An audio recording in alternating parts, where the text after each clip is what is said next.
Halo teman-teman, perkenalkan, aku Akmal Malik Ridwana dari Desa Cibodas, cabang Sekolah Kembaran Cibodas. Halo, nama aku Sri. Aku dari Wanayasa Purwakarta. Aku dari Sekolah Kembara cabang Bojong. Halo semuanya, perkenalkan nama aku Nur Asifa dari Sekolah Kembara. Halo, aku Sarah Zafira Soeharta dari Wanayasa, cabang Sekolah Kembara Bojong. Perkenalkan, aku Raihan dari Bojong, Purwakarta. Oke, halo, nama aku Kahai Harinta Rahman. Saya berasal dari Ciamplas. Saya dari Sakam Cililin. Di desaku itu banyak sekali anak-anak muda yang tidak melanjutkan pendidikannya ke jenjang perguruan tinggi. Mereka lebih memilih bekerja itu oleh fisik mereka, dan itu menjadi hal yang masalah sebetulnya, karena seakan-akan pendidikan itu hanya untuk orang-orang kelas menengah atas gitu, orang-orang kota yang bukan dari pedesaan, dan itu jadi normalisasi atau sudah menjadi stigma lah di setiap masyarakat desa gitu. Salah satunya ya di desa Akmal sendiri. Di lingkungan aku itu masih sangat minim motivasi belajar. Jadi banyak sekali orang yang menganggap remeh pendidikan tinggi itu. Menurut mereka banyak sekali yang nggak perlu kuliah lah, yang penting bisa jadi bos dan ngasilin uang. Itu benar. Tapi menurut aku sebenarnya kuliah itu atau pendidikan lebih tinggi itu bukan sekedar untuk memperluas prospek kerja, tapi bagaimana cara kita mengolah pola pikir kita menjadi lebih baik dan juga lebih kritis gitu. Aku tuh sempat terhambat soal ekonomi. Nah, aku tuh sering minder sama orang-orang yang pertama yang mau daftar SNBT tuh suka bimbel kesana kesini kerja olah apalah, sementara aku tuh belajar mandiri yang pasti susah banget kalau belajar mandiri, apalagi materi SNBT itu kan lumayan susah untuk dipelajari sendirian. Awalnya aku nggak diizinkan buat kuliah karena perspektif orang tua di desa itu kuliah itu mahal gitu. Jadi kayak orang tua aku kurang sanggup gitu untuk membiayai aku kuliah. Makanya awal-awal sempet nggak diizinkan buat kuliah. Tapi aku sempat ngejelasin lagi bahwa kuliah itu bisa dengan beasiswa dan tinggal kita maunya aja gitu. Saya jarang sekali menemukan guru yang berkualitas di sekolah gitu. Karena ya gitu, banyak guru yang memakan gaji buta gitu. Kayak jangan masuk sekolah, jangan mengasihkan tugas, dan tiba-tiba kayak nilai anjlok gitu, kecil. Padahal kayak gitu, nilai dari mana gitu. Saya pernah ditunjuk buat mengerjakan soal-soal MTK ke depan. Nah, pas saya kerjakan, saya tidak bisa mengerjakannya. Saat itu teman-teman saya menertawakan saya, dan bahkan gurunya sendiri menertawakan saya. Nah, itu paling membuat saya agak nyaman, dan saat itu saya bolos beberapa hari karena tidak mau sekolah lagi di sana. Sekolah Kembara itu adalah lembaga pendidikan bimbel gratis untuk persiapan masuk PTN di Indonesia. Tujuannya itu buat ngasih fasilitas ke anak-anak yang ekonominya kurang dan juga yang ada di desa-desa pelosok. Menurutku Sekolah Kembara adalah solusi untuk permasalahan-permasalahan yang Akmal alami dan mungkin banyak orang alami gitu. Sekolah Kembara bukan hanya tempat bimbel biasa. Menurut saya Sekolah Kembara itu udah kayak rumah kedua.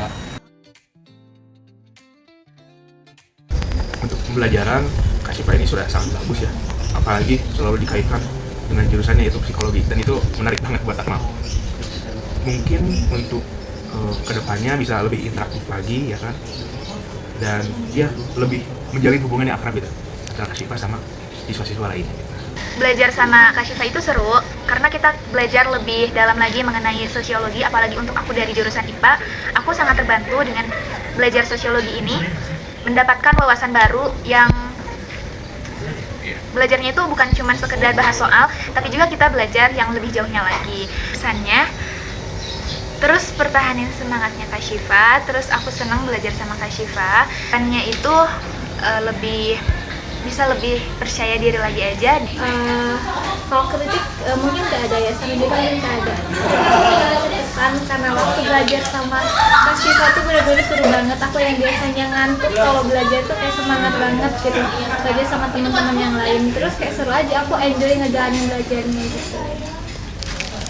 Menurut aku Kak Syifa itu adalah sosok yang ramah, baik dan juga telaten.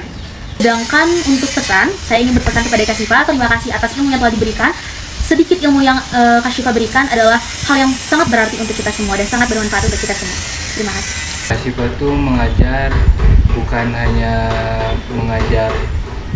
mengajarkan teori saja, tapi bisa menjadi teman cerita juga.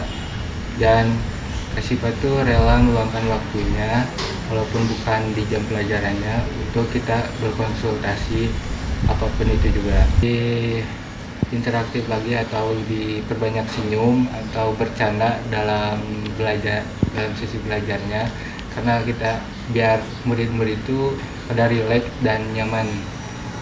Kasih Pak juga begitu, tapi tingkatkan lagi lah.